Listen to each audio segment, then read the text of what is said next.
अस्सलामुअलैकुम एवरीवन, मैं दारा दानी से आपके लिए लेकर आई हूँ फिर से एक नई वीडियो। इस वीडियो में हम अपने थ्योरीज ऑफ इमोशंस पढ़ेंगे। तो बिना किसी देरी के स्टार्ट करते हैं। देखिए, मैं यहाँ पर पूरी रीडिंग नहीं करूँगी, मैं आपको समझाने की ज़्यादातर कोशिश करूँगी, क्योंकि ज़्यादातर हमें थ्योरी समझ में आती है ना। अगर हमें समझ में आ गई तो हम खुद से भी लिख सकते हैं, और ऐसी कोई मतलब इतनी वो भारी भी नहीं है ये, ठीक है, हार्ड भी नहीं है, डिफ़िकल्ट नहीं है। तो चलिए बिना किसी देर के स्टार्ट करते हैं। यहाँ पे आपको एक फ़िगर दिख रही है, ठीक है। तो इस फिगर में ये बताना था जेम्स लिंग का। अच्छा हाँ, मैं ये अभी आपको बता दूं कि विलियम जेम्स जो है, कार्ल लिंग, ये दोनों ने अपनी जो थ्योरीज थी, ठीक है, सर्च करते करते ये लोग एक ही पॉइंट पर आए थे, इसलिए इन दोनों का जो नाम है सेम ही लिया जाता है इस थ्योरी में, ठीक है। इन दोनों का ये नाम लिया जाता है एक तरीके से। चलिए, तो यहाँ पर ये बता रहे हैं कि यहाँ पर फिगर जो है, ठीक है, कोई भी एंग्री डॉग को आपने देखा जो आपको छेड़ रहा है, ठीक है, तो आपका क्या होगा, स्टिमुलस आएगा, ठीक है, स्टिमुलस आएगा। और फिर आपका क्या होगा, ट्रम्बलिंग, रिपीट हार्ट बीट बढ़ने लग जाएगी, ठीक है। तो ये इन्होंने बताया कि पहले फिजियोलॉजिकल अराउजल चेंजेस आएगा, ठीक। उसके बाद फिर आपको डर लगेगा, जो हमारा इमोशन होगा, जो हम इमोशन को एक्सपीरियंस्ड कर रहे होंगे। साफ साफ इनका ये कहना था कि आपके अंदर पहले क्या होगा, स्टिमुलस आएगा किसी भी चीज़ का, ठीक है। उसके बाद आपका फिजियोलॉजिकल चेंजेस होगा, देन आफ्टर आपका इमोशंस आएगा, ठीक। मतलब पहले फिजियोलॉजिकल अराउजल होना ज़रूरी है, उसके बाद ही इमोशन आएगा, ठीक है। और इन्होंने क्या बोला था कि फिजियोलॉजिकल चेंजेस और इमोशन एक दूसरे पर इंडिपेंडेंट है, ठीक है। ये लोग एक दूसरे पर डिपेंडेंट है, डिपेंडेंट है एक दूसरे पर, ठीक है, इंडिपेंडेंट नहीं बताया था। ओके, तो यहाँ पर दिया हुआ भी है कि for example a teacher catches a student playing game in classroom, the student in this situation will experience physiological changes like rapid heart beats. This physiological reaction is interpreted by the student as fear. Heart beating fast, so I must be scared, ठीक है। देखिए, क्या इन्होंने बताया है कि जब हमें महसूस होता है कि हमारे अंदर कोई फिजियोलॉजिकल चेंजेस हो रहा है, उसी के बाद हम क्या महसूस करते हैं, हमारा इमोशन आता है, ठीक है। जैसे हार्ट बीट तेज़ हो रही तो हमें लगेगा कि यार डर लग रहा है, यही सब सारी इन्होंने चीज़ें बताई हैं, ठीक। अब अगर मैं आपके सामने इनकी जो फेवर में चीज़ें थी ना, वो ये था कि if you are realize the physiological changes that you must be experience the emotion, the way what to tell the physiological changes and emotion are dependent to each other. ये बताना चाह रहे हैं कि डिपेंडेंट थे एक दूसरे पर, ठीक है, डिपेंड थे एक दूसरे पर। और इसी वजह से कैनॉन ने, जो हम आगे थ्योरी पढ़ेंगे, कैनॉन ने इनको क्या करा, क्रिटिसाइज़ करा। यहाँ पर क्रिटिसाइज़ दिख रहा है आपको, यहाँ पर क्रिटिसाइज़ क्यों करा गया है, चलिए एक बार पढ़ लेते हैं। In certain situation, emotion may be experienced even before the physiological reaction are experienced. इन्होंने क्या कहा कि कभी कभार क्या होता है कि हम पहले इमोशंस को भी हम एक्सपीरियंस करते हैं, उसके बाद हमें फिजियोलॉजिकल अराउजल रिएक्शन होता है, ठीक है। पहले हमने डॉग को देखा, हमें फियर होगा, उसके बाद हमें क्या होगा, फिजियोलॉजिकल अराउजल होगा, चेंजेस होंगे, ठीक है। ये बता रहे हैं यहाँ पर, इन्होंने इस वजह से क्रिटिसाइज करा है। और पढ़ते हैं, also with the slow rate of visceral changes it may be difficult to interpret how they are source of emotion being experienced. Further, some of the emotional experience may not occur as a result of physiological arousal. अब यहाँ पे देखिए example, इनका यही कहना था कि ऐसा नहीं है कि पहले फिजियोलॉजिकल अराउजल होगा, पहले इमोशन आएगा, उसके बाद हमारा फिजियोलॉजिकल अराउजल होगा, ठीक है। या और ये दोनों, और इन्होंने ये भी बताया था, जैसे कि जेम्स लिंग थ्योरी ने क्या बताया है कि ये दोनों एक दूसरे पर डिपेंडेंट है, ठीक है। लेकिन कैनॉन क्या कह रहे हैं, कैनॉन कह रहे हैं कि नहीं, ये दोनों इंडिपेंडेंट है, ये लोग अपना अपना काम करते हैं, ठीक है, ये बताया। अब यहाँ पे एग्जांपल देख लेते हैं।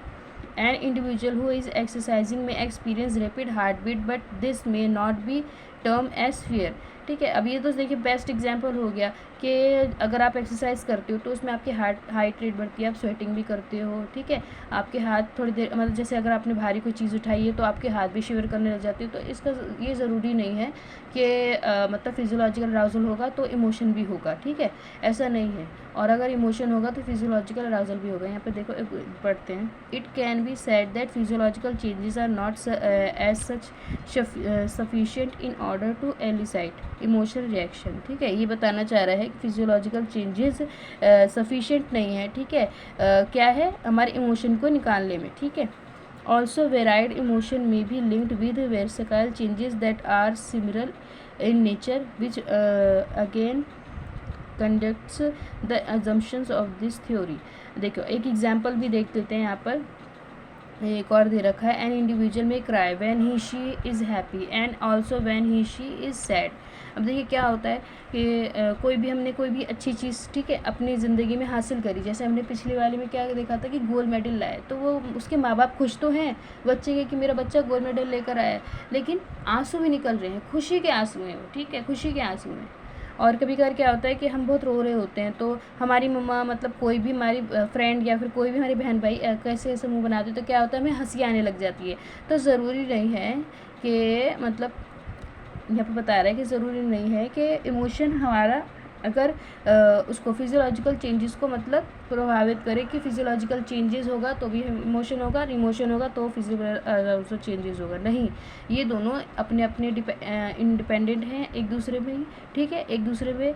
और इन लोग मतलब ज़रूरी नहीं है कि अगर फिजियोलॉजिकल रीज़न हो तो इमोशन होगा, सिर्फ इतना ही कहा है इन्होंने, ठीक है। चलिए हमने ये पढ़ा, अब क्या नॉन वर्ब पढ़ लेते हैं। और यहाँ पर देखिए, हाँ ये वाला तो मैं भूल गई थी, चलो। In this context the facial expression feed with hypothesis. देखिए बता रहे हैं कि कभी कभार क्या होता है ना कि हमारे जो फेशियल एक्सप्रेशन होते हैं, ठीक है, वो भी हमारे कभी कभार क्या होते हैं, इमोशन को क्या करते हैं, इन्फ्लुएंस करते हैं, ठीक है। अगर आप बहुत ज़्यादा गुस्से में हो और अगर आप थोड़ा सा भी हंस जाते हो तो क्या होता है कि आपका जो अंदर के इमोशंस होते हैं वो भी हंसी वाला हो जाते हैं, ठीक है, वो भी एक तरीके से थोड़ा बहुत तो खुश हो ही जाते हैं, ठीक। और यही है कि फेशियल एक्सप्रेशन क्या होते हैं, आपके इमोशन को भी इन्फ्लुएंस करते हैं, ठीक, इन्होंने ये बताया है। चलिए कि नॉन वर्ड थ्योरी पढ़ लेते हैं कि नॉन वर्ड थ्योरी में क्या है। This theory was proposed by Walter Cannon and Philip Bard. This theory was assumes that some nerve stimulus that emerges from thalamus produce the physiological arousal as well as emotion experience at the same time। अब इन्होंने क्या बताया है, इन्होंने बताया है कि जो पहले हमें कोई भी स्टिमुलस आएगा तो ठीक है, तो उसमें क्या होगा ना, स्टिमुलस में कि हमारा जो फिजियोलॉजिकल रिस्पॉन्स है और इमोशनल एक्सपीरियंस है वो दोनों same at the same time होगा। यहाँ पर दिया है ना एट द सेम टाइम, ठीक है, मतलब कोई भी स्टिमुलस आएगा तो हम मतलब किसी भी डॉग को हमने देखा तो हमारी हार्ट बीट भी तेज़ होगी और हमें फियर भी होगा, वो सेम होंगे, लेकिन ये दोनों एक दूसरे मतलब अपने अपने इंडिपेंडेंट हैं, ठीक है, ये लोग एक दूसरे पे डिपेंड नहीं है, लेकिन क्या होगा, ये दोनों एट द सेम टाइम होंगी, ठीक। और इन्होंने ये भी बताया है कि the physiological changes and emotion are independent, ये तो मैंने बता दिया आपको। When an emotion producing stimulus is perceived by an individual, when as emotion producing stimulus in perceived by the individual, ये बता रहे हैं कि कोई भी हमारा इमोशन जो प्रोड्यूस होता है, ठीक है, इमोशन प्रोड्यूस होता है वो स्टिमुलस को हम परसीव करते हैं, ठीक है, perceive by the an individual. A signal is sent by thalamus stimulus to the automatic nerve system, ठीक है। क्या होता है फिर उसके बाद कोई भी इमोशन हुआ, ठीक है, इमोशन प्रोड्यूसिंग स्टिमुलस हुआ, ठीक, और उसके बाद क्या होगा, हमने उसे परसीव किया, फिर उसने सिग्नल किसको भेजा, थैलेमस को, ठीक है, थैलेमस को भेजा, और उसके बाद वो ऑटोमेटिक नर्व सिस्टम में गया, ठीक, producing the visceral reaction and to cerebral cortex. Visceral reaction के बाद वो कहाँ गया, सेरेब्रल कॉर्टेक्स में गया रिगार्डिंग द इमोशन एक्सपीरियंस, ठीक है। उसके बाद क्या हुआ, हमने अपना इमोशन को एक्सपीरियंस करा। तो the theory does reject the view that physiological arousal leads to emotional experience। इन्होंने कहा है कि फिजियोलॉजिकल अराउजल इमोशन का मतलब इमोशन पर हावी नहीं है, ठीक है, रिजेक्ट करते हैं। अराउजल लीड्स मतलब फिजियोलॉजिकल अराउजल हमारा क्या करता है, इमोशन को लीड करता है, उसको ये क्या करते हैं, कैन नॉन बट रिजेक्ट कर देते हैं। Recent researcher has highlighted the role of hypothalamus and limbic system rather than thalamus in emotional experience. अभी कुछ ही सालों की बात है कि कुछ रिसर्चर्स ने क्या हाईलाइट करा है, हाइपोथैलेमस को, ठीक है, हाइपोथैलेमस को क्या बताया गया है, इसको कहा जाता है सीट ऑफ इमोशन भी कहता है, ठीक है, मतलब बीज कहा जाता है इमोशन की इसको, ओके। और लिम्बिक सिस्टम को, लिम्बिक सिस्टम क्या है, responsible for most of the basic drive and emotions, ठीक है, बेसिक ड्राइव और इमोशंस क्या हो गए, खाने पीने, ये सब सारी चीज़ें हो गई, ठीक है। और rather than the thalamus, thalamus को इन्होंने इतना मतलब वो नहीं करा है, मतलब बताया नहीं, उभारा नहीं है, ठीक है। अब ये मैं आपको बता दूं कि पहले हमारा क्या होता है, कोई भी नर्व सिस्टम होता है तो उसमें हम दोनों चीज़ें महसूस करते हैं, ठीक है। फिजियोलॉजिकल रिएक्शन भी और इमोशनल एक्सपीरियंस भी करते हैं, दोनों चीज़ें सेम होती हैं। आप ये भी लिख सकते हो कि जो थैलेमस है, ठीक है, थैलेमस है वो क्या है, थैलेमस पहुँचाता है पहले हाइपोथैलेमस को, ठीक। मतलब जो कोई भी हमारे अंदर स्टिमुलेट्स आया तो थैलेमस कहाँ पहुँचाता है, हाइपोथैलेमस को, थैलेमस फिर हाइपोथैलेमस कहाँ पहुँचाते हैं, हमारे सेरेब्रल कॉर्टेक्स को। उसके बाद जो सेरेब्रल कॉर्टेक्स में हमारे इमोशन जो भी फिजियोलॉजी जो भी जाते हैं, उसके बाद वो कहाँ जाते हैं, हमारे मसल्स भी जाते हैं और ग्लैंड भी जाते हैं। आप ये भी लिख सकते हो, ठीक है, अगर आपकी मर्ज़ी है, वो मैंने आप पर छोड़ दिया है। चलिए यहाँ पर दूसरी वो देख लेते हैं। चलिए द सचार सिंगर थ्योरी देख लेते हैं। This theory also called as two factor theory was proposed by सचन, जो भी इनका नाम है, ठीक है। मेरे से गलती हो जाएगी तो फिर अच्छा नहीं लगेगा। यहाँ पर देखिए टू फैक्टर थ्योरी भी कहा गया है, ठीक है। इनकी जो थ्योरी है इनको टू फैक्टर थ्योरी भी कहा गया है। And J E singer and is based on the believe that emotion are determined jointly by non-specific kind of physiological arousal and its interpreted based on environment cue। अब इन्होंने बताया है कि जो हमारा बिलीव होता है इमोशंस पर वो जॉइंटली होता है, ठीक है, नॉन स्पेसिफिक होता है। मतलब जॉइंटली मतलब कि हमारे इन्वायरमेंट मतलब हमारे आसपास के जो लोग हैं उनसे होता है, नॉन स्पेसिफिक होता है। और फिजियोलॉजिकल अराउजल उसे क्या करता है, इंटरप्रेट करता है बेस्ड ऑन इन्वायरमेंटल क्यू। देखिए अगर हमें इसमें ये इस वाली थ्योरी में ये है कि अगर हमें कुछ भी चीज़ महसूस हो रही है, ठीक है, कोई भी हमारे अंदर फीलिंग आ रही है और लेकिन उस फीलिंग को हम मतलब जान नहीं पा रहे हैं कि वो कहाँ से आ रही है, तो हम क्या करते हैं, अपने इन्वायरमेंट में उसको ढूंढना शुरू कर देते हैं। पहले क्या ना, इन्वायरमेंटल क्यू, ठीक। Thus the theory states that emotional experience are identified by the individual based on their observation। अब यहाँ पर क्या देखिए, मैंने यहाँ पे पूरा क्लियर कर दिया। This theory state experience emotional experience as identify individual based on their observation of the environment by the comparing themselves with others, ठीक है। जैसे कि अगर उसको अच्छा फील हो रहा है तो मैं ये बोलूँगी यार मुझे क्यों नहीं अच्छा फील हो रहा है ना, मुझे क्यों अच्छा नहीं लग रहा है, तो मैं क्या करूँगी कि इन्वायरमेंट में देखूँगी कि उसे क्यों अच्छा फील हो रहा है। जब मैं उस को ढूंढूंगी तो क्या पता कि मैं भी उसको वैसा ही फील करने लग जाऊँ, वैसा ही महसूस करने लग जाऊँ, ठीक है। This hypothesis was also tested by Sachan, मतलब यही सारी चीज़ें सचन ने क्या करी थी, एक्सपेरिमेंट करी थी, ठीक है। अब यहाँ पर अगर मैं देखूँ तो ये थ्योरी यही बताती है कि विदाउट यहाँ पर आ जाते हैं थोड़ा सा, कि यहाँ पर इन्होंने 3 ग्रुप बांट रखे थे, वहाँ पर हम पीछे पढ़ेंगे, लेकिन फिर भी 3 ग्रुप उन्होंने बांट रखे थे। और इन्होंने यही कहा था कि विदाउट फिजियोलॉजिकल चेंजेस और कॉग्निटिव लेवल आर इमोशंस क्या है, इनकम्प्लीट है, ठीक है। विदाउट मतलब अगर फिजियोलॉजिकल चेंजेस नहीं होगा तो इमोशन अधूरा है, ठीक है, उन्होंने ये बताया। और कॉग्निटिव लेबल नहीं होगा, ठीक है। अगर हमने किसी भी अपनी कोई भी इमोशन आया और उसको हमने लेबल नहीं करा, ठीक है, कॉग्निटिव को क्या करा, लेबल नहीं करा, नाम नहीं दिया, तो क्या होगा, हमारा इमोशन क्या होगा, इनकम्प्लीट होगा, ठीक। मतलब कोई भी फिजियोलॉजिकल अराउजल ना हो, चेंजेस ना हो और ना कॉग्निटिव लेबल हो तो हमारा इमोशन इनकम्प्लीट है, इतना समझ जाइए बस, ठीक है। इफ़ और ये मैं दूसरा बताऊँ तो if we do not find any reasons for our emotion then we started searching for it in our environment, ठीक है। अगर हम अपने मतलब कोई भी फीलिंग रीज़न नहीं ढूंढ पाते अपने फीलिंग के पीछे, तो हम क्या करते हैं, उस इमोशन जो भी चीज़ है हम उसको अपने इन्वायरमेंट में ढूंढना शुरू कर देते हैं, ठीक है। We always give the cognitive label to our emotion, और हम अपने हमेशा अपने कॉग्निटिव लेबल देते हैं किसको, इमोशंस को, ठीक है। नाम ज़रूर देते हैं कि ये फियर वाला इमोशन है, कि ये कौन सा इमोशन है, ठीक है। चलिए दोबारा अपनी उस पर थ्योरी पे आ जाते हैं। अब देखिए इन्होंने यहाँ पर थे हम लोग, देखिए as experiment were carried out in 1962 on sample of 184 participants, ठीक है। मेल कॉलेज स्टूडेंट थे ये सारे के सारे, who were informed that they were receive an injection of a vitamin to observe its affect on visual skills, ठीक। Vitamin का एक इंजेक्शन मिलेगा इन्हें, जो कि मतलब मिलेगा, मतलब यही बताया, ठीक है। The participant were then give either placebo जो भी है saline solution having no side effects, ठीक है। एक को क्या करा के नो साइड इफ़ेक्ट्स बताए गए, और एपिपेरिन एडेनिन बाय अ डॉक्टर, ये किसी एक ऐसा ड्रग है, यहाँ पर बताया गया ऐसे ड्रग है जो हमारे प्रोड्यूस होगा, ठीक है। उस और similar to those occur were intense emotion reaction and experience. For example अगर ये मिलता है तो ये इसमें क्या होगा, अगर ये हमें इंजेक्शन इसका देते हैं तो क्या होगा, ये हमारे इंक्रीज़ करेगा हार्ट रेट को, ब्लड शुगर लेवल को इंक्रीज़ करेगा, ब्रीदिंग को इंक्रीज़ करेगा, इन ब्लड फ्लो को, brain and muscles and so on, ठीक है। इन सब चीज़ों को क्या करेगा, बढ़ाएगा, ठीक है, इंक्रीज़ करेगा। द इंडिविजुअल इंजेक्टेड विद में experience trembling, rapid heart beat, flushing and so on, मतलब ये सारी चीज़ें क्या करेगा, एक्सपीरियंस करेगा,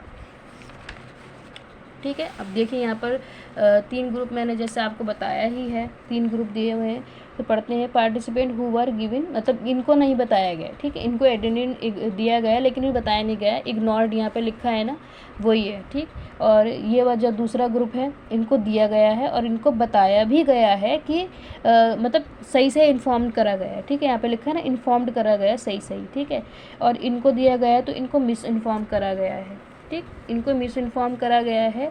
and they were told that they would experience headache and, मतलब गलत इन्फॉर्मेशन दी गई है। एक को तो बताया ही नहीं, एक को बताया तो सही इन्फॉर्मेशन दी है, ठीक है, और दूसरे को बताया तो उसको पता ही नहीं कि क्यों मेरा मतलब गलत इन्फॉर्मेशन दिए गई है, ठीक है। तो एक में क्या था कि एक जो 3 ग्रुप थे, एक को अच्छे वाले रूम में भेजा गया, जैसे कि हमने उसका पढ़ा था कि 72 बच्चे थे, ठीक है, और सबको एक अच्छे वाले रूम में भेजा गया जहाँ पर बहुत ही प्यार से डॉल को दिखाया जा रहा है, ठीक है, और दूसरी बार दिखाया जा रहा है कि डॉल को वो मार रहे हैं, ठीक है, अब्यूज़ कर रहे हैं। तो यही था कि 2 रूम थे इनके, ठीक है, 2 रूम थे, 3 रूम थे जो भी थे, एक में बहुत ही हंसने वाले व्यक्ति थे, ठीक है, बहुत ही ज़्यादा अच्छा माहौल था उस रूम का, और दूसरे रूम का बहुत ही बुरा हाल था, ठीक है, लोग एक दूसरे का अब्यूज़ कर रहे थे, लोग डिप्रेस थे।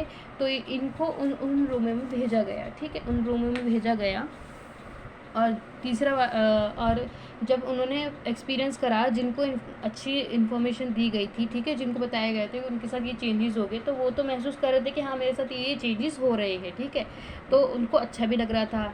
और दूसरे रूम में जो ये वाले इन्फॉर्म वाले थे जिनको सही इन्फॉर्मेशन दी गई थी, दूसरे जो बुरे वाले मतलब रूम में थे, एक तरीके से बुरा रूम कह दे रही हूँ, ठीक है, आप समझ जाना, बुरा रूम कह दे रही हूँ क्योंकि नेगेटिव लोग थे, ठीक है, तो उन्होंने बोला कि हाँ हमारे साथ तो ये सारी चीज़ें होंगी, और वो ये भी महसूस कर रहे थे कि मेरे इन्वायरमेंट में भी ऐसी चीज़ें, इसलिए मुझे भी थोड़ा डिप्रेशन हो रहा है, थोड़ा अच्छा नहीं लग रहा है, ठीक है, उन्होंने भी अपने इन्वायरमेंट में ढूंढा। और देखिए जिनको मिस इन्फॉर्म करा गया था तो वो ये बोल रहे थे कि मेरे को तो यही सारी चीज़ें बताई गई थी, हेडेक वगैरह ये सब, ठीक है, ब्रीदिंग के बारे में कुछ नहीं बताया था उन्होंने, ठीक है, मिस इन्फॉर्म करा था। तो वो अपने इन्वायरमेंट में ढूंढने लग गए कि ये मेरे साथ ऐसी चीज़ें क्यों हो रही है। तो जब उन्होंने अपने इन्वायरमेंट में देखा, जब मतलब बेडरूम में थे, एक तरीके से बेडरूम में थे, तो मतलब बुरे वाले रूम में थे, तो उन्होंने ये महसूस करा कि हमारे साथ अच्छा ये सारी इसलिए चीज़ें हो रही है क्योंकि हमारा इन्वायरमेंट ऐसा है, हमारा इन्वायरमेंट बुरा है, इसलिए हमारी क्या हो रही है, हार्ट बीट तेज़ हो रही है, हम भी डिप्रेस्ड हो रहे हैं। और जो खुशी वाले रूम में थे, तो जब उनको अलग अलग चीज़ें हो रही थी तो वो ये भी महसूस कर रहे थे शायद खुशी वाली चीज़ें, इसलिए मेरी हार्ट बीट तेज़ हो रही है ना।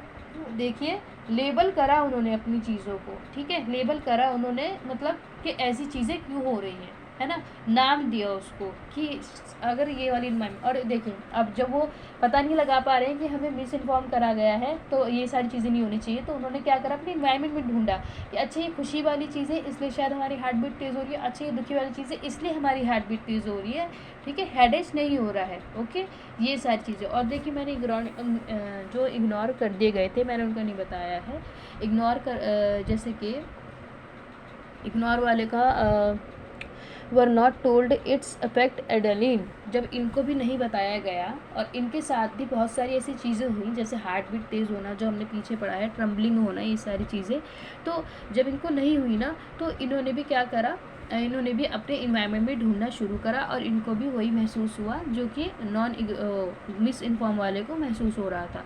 अब मैं एक एग्जांपल दूँ तो एक ड्रग लिया हुआ व्यक्ति है, ठीक है, जिसने ड्रग ली है, तो वो क्या महसूस और मतलब ड्रग छोड़नी है, ठीक है, और एक व्यक्ति को ड्रग, दो व्यक्ति हैं, दोनों व्यक्ति को ड्रग छोड़नी है, लेकिन एक ने सर्च करा कि मुझे ये चीज़ें होंगी ड्रग छोड़ने के बाद, ठीक है, और एक ने सर्च नहीं करा, लेकिन दोनों का मकसद क्या है, ड्रग को छोड़ना है ना, ड्रग्स को छोड़ना।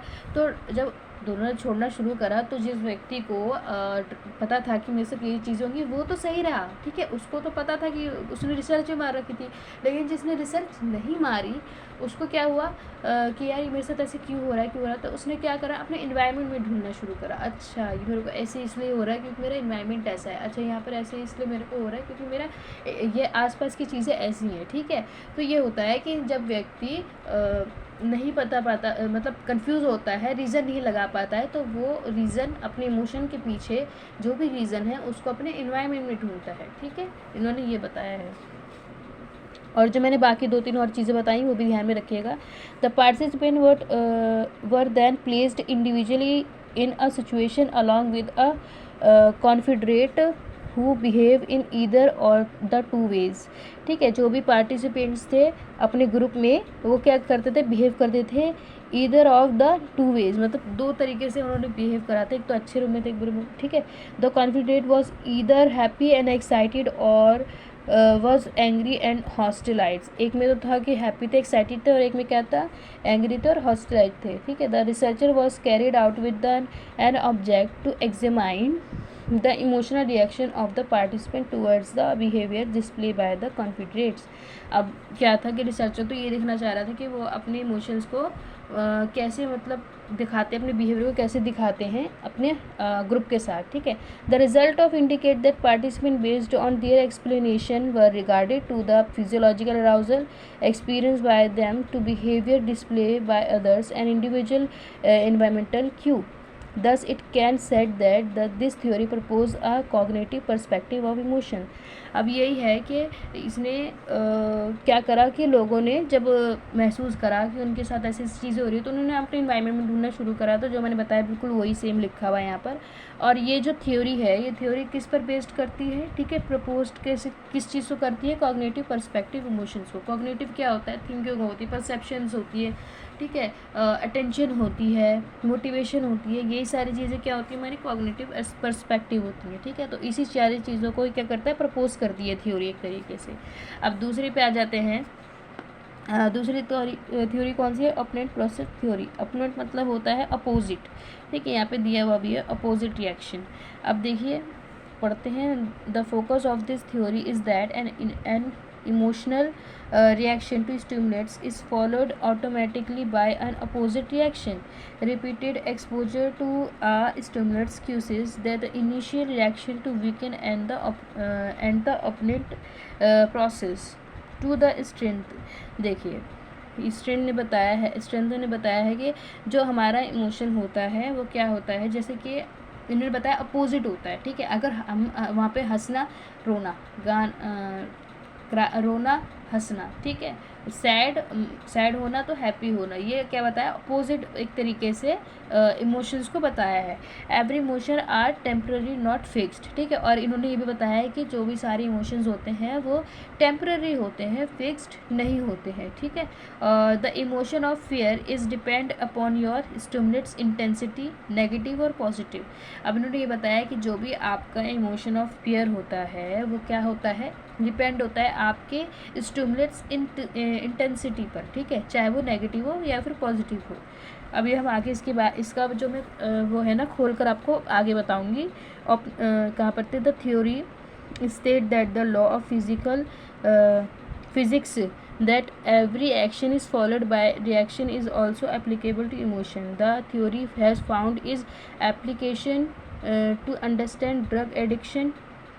As an individual start using drugs, she may initially experience intensity pleasure। अब देखिए यहाँ पर ये बताया जा रहा है कि अगर कोई भी ड्रग लेता है, ठीक है, ड्रग एडिक्शन होता है तो शुरू में तो वो डरेगा, ठीक है, उसका डर वाला क्या है, उसका इमोशन कौन सा है, फियर वाला है, ठीक है, डरा हुआ है।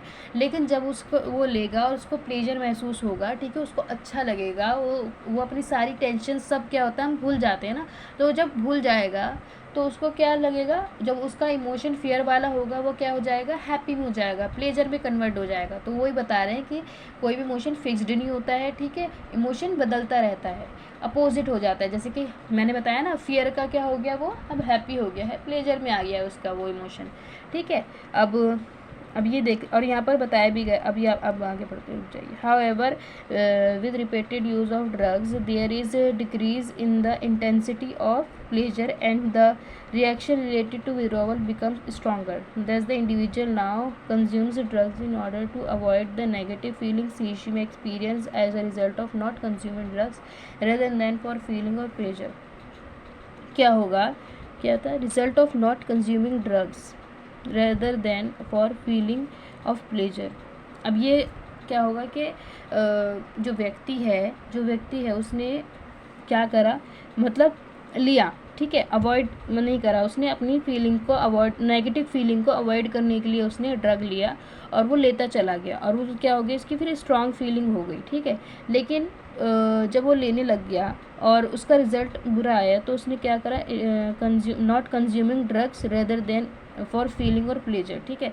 अब मैं देखो यहाँ पे ना आपको थोड़ा कंफ्यूज कर रहे हैं यहाँ पर, लेकिन मैं आपको बता दूँ कि जैसे कि उसकी स्ट्रॉन्ग फीलिंग हुई, ठीक है, उसको अच्छा लगा पीना, मतलब वही ड्रग लेना, तो उसने क्या करा, उसने और ड्रग लेने लग गया कि उसकी फीलिंग स्ट्रॉन्ग हो गई, ठीक है, स्ट्रॉन्ग फीलिंग हो गई। तो जो उसका जो प्लेजर वाला जो फीलिंग, प्लेजर वाली जो चीज़ है, उसकी जो इंटेंसिटी है उस पीरियड की क्या हो गई, बढ़ गई, ठीक है। तो ये इमोशन कब तक आपका रहता है, ये आपकी इंटेंसिटी पर भी होता है कि आप कितना ज़्यादा उस चीज़ को जी रहे हो, ठीक है। जैसे कि अगर फियर होता है तो वो शायद 1-2 दिन तक होता है, तो क्या होता है, फियर की जो इंटेंसिटी होती है ना ड्रग लेने की, वो कितने दिन तक होती, 4-5 दिन तक होती। तो फिर आपका कब तक रहता है, 4-5 दिन रहता है, ठीक है, आपकी इंटेंसिटी ज़्यादा होती है। लेकिन अगर आपने ड्रग लेना शुरू कर दिया और आप लेते जा रहे हो अपनी नेगेटिव फीलिंग्स, जो भी आपके चीज़ें हैं उनको भुलाने के लिए, तो क्या होता है, आप अपने उसकी इंटेंसिटी क्या होती है, उसकी इंटेंसिटी बड़ी होती है, कौन सी, प्लेजर वाली इंटेंसिटी आपकी ज़्यादा होती, ठीक है। तो ये आपका इमोशन कब तक रहेगा, आपकी इंटेंसिटी पर निर्धारित होता है, बेस्ड होता है, ठीक है। अब यहाँ पर एक और चीज़ें, चलिए ये इतना ही था इसमें, ठीक है। और कोई भी अगर कन्फ्यूजन होगी तो बता दीजिएगा। अब कॉग्निटिव अप्रेशल थ्योरी देख लेते हैं। अब ये कॉग्निटिव अप्रेशल थ्योरी क्या है, अब ये यही थ्योरी है कि आप कैसे अपने मतलब जो भी आपका स्टिमुलेट्स है, ठीक है, आप उसको कैसे लेते हो, how we appraise the situation, it's all depend are नहीं सॉरी यहाँ पर पढ़ लेते हैं। This theory was proposed by Richard Lazarus, ठीक है, इन 1990 में 1917 से बताया था। The theory was state that any information is suppressed from various sources, ठीक है, कोई भी जो भी हमारी इंफॉर्मेशन होती है वो बहुत सारी जगहों से आती है हमारे अंदर, ठीक है। And this appraisal mainly involves cognition. अब कॉग्निशन क्या होती है, किसी भी, यहाँ पर मैंने लिखा हुआ भी है, how we appraise the situation, मतलब हम कोई भी चीज़ जो भी हम किसी भी सिचुएशन को किस नज़रिए से हम देख रहे हैं, वो किस पर डिपेंड होता है, हमारे कॉग्निशन पर, ठीक है। अगर कोई भी ऐसी चीज़ होगी कि आपके घर में किसी का भी एक्सीडेंट हो गया, तो वो जो आपके अंदर इमोशन पैदा होगा, ठीक है, जो भी आप उस सिचुएशन को अप्राइज करोगे, ठीक है, लोगे, वो कहाँ पर होगा, हमारे किस पर डिपेंड होगा, हमारे कॉग्निशन पर, ठीक है। आप उस सिचुएशन को किस तरीके से देख रहे हो। आप तो ये करोगे ना, आप रोने बैठ नहीं जाओगे, ठीक है। अगर आपको इमोशन, जैसे कि आपका कॉग्निशन बोल रहा है कि आप रो, तो आप रोने लग जाओगे, ठीक है। अगर आपको कॉग्निशन बोल रहा है नहीं, अभी जाकर देखना चाहिए, हॉस्पिटल करना चाहिए, ठीक है, डॉक्टर से जानना चाहिए क्या हालत है क्या नहीं, तो वो जो हम सिचुएशन को किस तरीके से हम अपने समझ रहे हैं, ठीक है, और अपने आप को समझा रहे हैं, वो हमारी किस पर डिपेंड होता है, हमारी कॉग्निशन पर डिपेंड होता है, ठीक है। और cognition, the emotion experience are an outcome of the appraisal of the information that is received from the environment and from within the body. The past experience and disposition in able to react in certain manner action also as well as considered with regard to the possible consequences of emotion। देखिए मैं इसको यहाँ पढ़ के आपको ये बता दे रही हूँ इस थ्योरी का यही है कि हम किसी भी अप्रेजल क्या होता है, कोई भी इंफॉर्मेशन जो हम परसीव करते हैं अपनी सिचुएशन में, ठीक है, अपनी सिचुएशन में जो भी हम इंफॉर्मेशन परसीव करते हैं उसको फिर हम क्या करते हैं, रीअप्रेज करते हैं। यहाँ पर एग्जांपल से मैं भी आपको समझाऊंगी, पहले आप ये समझिए कि रीअप्रेज करते हैं, फिर उस सिचुएशन को हम सोचते हैं कि हमने वो सिचुएशन कैसे सोच रहे थे। अब यहाँ पे एग्जांपल दे रखा है, when a student is told that he she is being called by principal of the college, ठीक है, the student will experience apprehension and he she would wonder why he she is being called, but when the principal informs the student that he she has been selected for an educational trip abroad, then there is a reappraisal of the situation and the student will experience happiness। अब देखिए यहाँ पर मैंने क्या बताया आपको कि हम पहले क्या करते हैं, अप्रेज करते हैं। अभी प्रिंसिपल ने बुलाया, ठीक है, ये तो अच्छा बच्चा था जो इसको अब्रॉड ले गया, लेकिन इसको क्या लगा कि मैंने क्या गलती कर दी है कि ये लोग लेने जाने, मतलब वंडर करने लग गए, अप्रेजल करने लग गए, उस सिचुएशन को क्या करने लग गए, एक तरीके से फियर की तरीके से लेने लग गए, ठीक है, क्या हो गया है, ठीक है। लेकिन जब उसके प्रिंसिपल ने उसे बताया कि आप अब्रॉड ट्रिप के लिए सिलेक्टेड हुए हैं, तो उसका क्या हुआ, जो उसका फियर था वो हैप्पीनेस में कन्वर्ट हो गया और वो रिप्रेज करने लग गया अपनी सिचुएशन को कि मैं क्या ही सोच रहा था, है ना। हम बोलते ना मैं क्या ही सोच रहा था, मतलब ये तो बहुत इजी था ये वाला क्वेश्चन, या फिर ये सिचुएशन तो बहुत इजी थी, तो रीअप्रेज करने लग गया, ठीक है, उस सिचुएशन को सोचने लग गया जो उसने मतलब रीअप्रेज करने लग गया, उस सिचुएशन को सोचने लग गया जो उसने अप्रेज करी थी, जो उसने परसीव करी थी अपने इन्वायरमेंट से पहले वाली, ठीक है। इतना आपको समझ में आया। और इसमें ये भी है कि how we perceive any event situation, emotion provoking stimulates and give the meaning that's depend upon the cognition. अब कॉग्निशन ये भी होता है कि हम, मतलब ये एक तरीके से कि हम क्या अपने एनवायरनमेंट, जो भी हमारे अंदर स्टिमुलेट्स आया है, ठीक है, कोई भी स्टिमुलेट्स आया है इमोशन प्रोवोकिंग, ठीक है, और इंटरप्रिटेट कर रहा है हमें, और हम मतलब बोल रहा है, हमें बता रहा है, तो हम उसको कैसे परसीव करते हैं, ये हमारा कहाँ पे डिपेंड होता है, कॉग्निशन पर। और यही जो मैंने आपको पहले बताया कि हम परसीव वगैरह करते हैं, यही सारी चीज़ें हैं। अगर आपको कोई भी दिक्कत हो तो आप कमेंट सेक्शन में बता देना, मैं वहाँ पर भी आपको लिखकर समझा सकती हूँ, ठीक है। और मिलते हैं नेक्स्ट वीडियो में। अब हमारा नेक्स्ट चैप्टर स्टार्ट हो जाएगा इंशाल्लाह, तो जब तक के लिए अल्लाह हाफिज़।